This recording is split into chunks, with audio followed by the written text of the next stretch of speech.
Welcome to Bailey's Bookshelf Season 4, 1984, by George Orwell. I'm your host and narrator, R.J. Bailey. If you like what you're about to hear, please consider joining my Patreon at patreon.com/Bailey's Bookshelf Podcast, where you can find a range of benefits such as voting rights on future seasons, Patreon-exclusive productions, and even more. You can also make a one-off donation to support this project at buymeacoffee.com/RJ Bailey. 1984 was published in 1949, and some of the language reflects that and is unacceptable by today's standards. Part 2, Chapter 6. It had happened at last. The expected message had come. All his life, it seemed to him, he had been waiting for this to happen.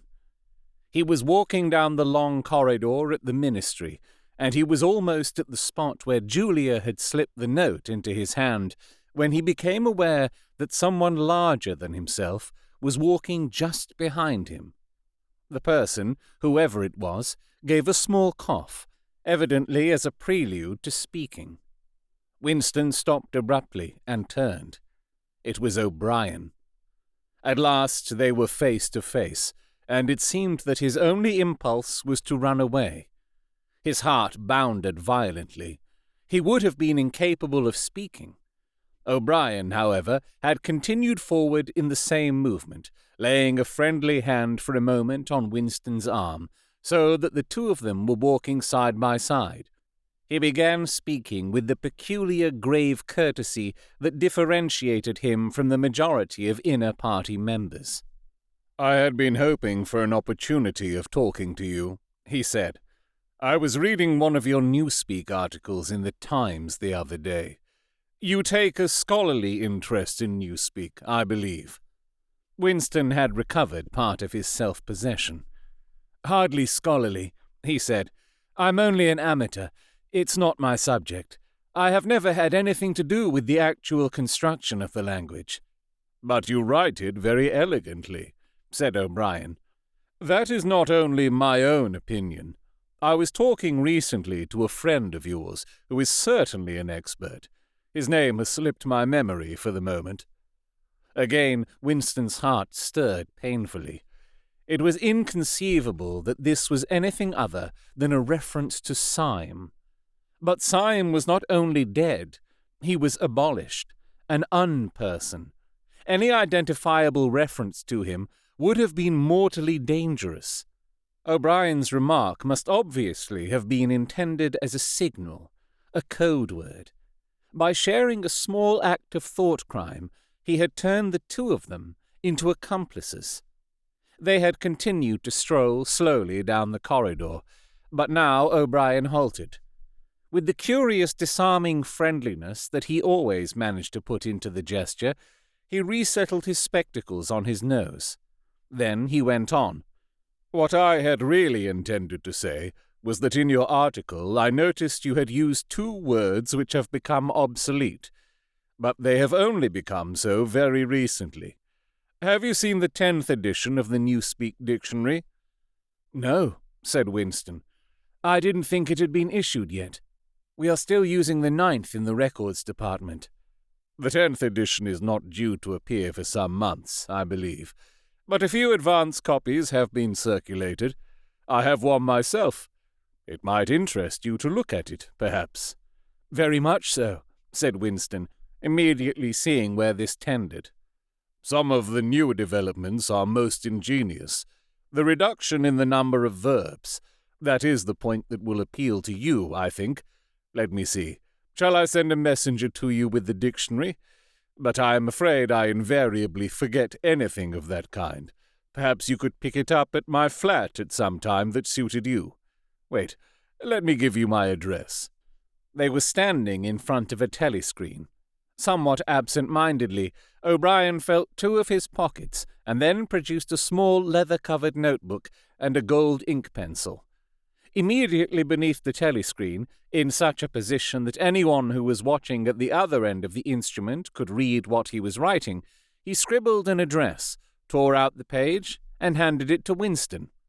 "I am usually at home in the evenings," he said. "If not, my servant will give you the dictionary." He was gone, leaving Winston holding the scrap of paper, which, this time, there was no need to conceal. Nevertheless, he carefully memorized what was written on it, and some hours later dropped it into the memory hole, along with a mass of other papers. They had been talking to one another for a couple of minutes at the most. There was only one meaning that the episode could possibly have. It had been contrived as a way of letting Winston know O'Brien's address. This was necessary, because except by direct inquiry, it was never possible to discover where anyone lived. There were no directories of any kind. "If you ever want to see me, this is where I can be found," was what O'Brien had been saying to him. Perhaps there would even be a message concealed somewhere in the dictionary. But at any rate, one thing was certain. The conspiracy that he had dreamed of did exist, and he had reached the outer edges of it. He knew that sooner or later he would obey O'Brien's summons. Perhaps tomorrow, perhaps after a long delay. He was not certain. What was happening was only the working out of a process that had started years ago. The first step had been a secret, involuntary thought. The second had been the opening of the diary. He had moved from thoughts to words, and now from words to actions.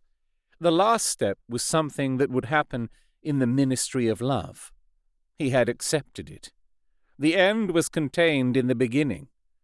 But it was frightening, or, more exactly, it was like a foretaste of death, like being a little less alive. Even while he was speaking to O'Brien, when the meaning of the words had sunk in, a chilly, shuddering feeling had taken possession of his body. He had the sensation of stepping into the dampness of a grave, and it was not much better because he had always known that the grave was there and waiting for him. Thank you so much to my Patreon at the Learned Librarian level, John. Your support really helps continue this program. If you like what you heard, please consider joining my Patreon at patreon.com/Bailey's Bookshelf Podcast, where you can find a range of benefits such as voting rights on future seasons, Patreon-exclusive productions, and even more. You can also make a one-off donation to support this project at buymeacoffee.com/RJ Bailey. If you'd like to send correspondence to me to read and discuss during an episode, or you would like to talk to me about me narrating your own audiobook or other voiceover services, you can contact me on Blue Sky at RJ Bailey, via email at robertjbailey@gmail.com, my website contact form at rjbailey.com, or send me a carrier pigeon.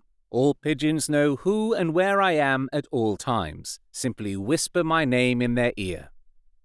This book is in the public domain, and this production is entirely created and distributed in accordance with local laws. This audio production, however, is copyright to RJ Bailey.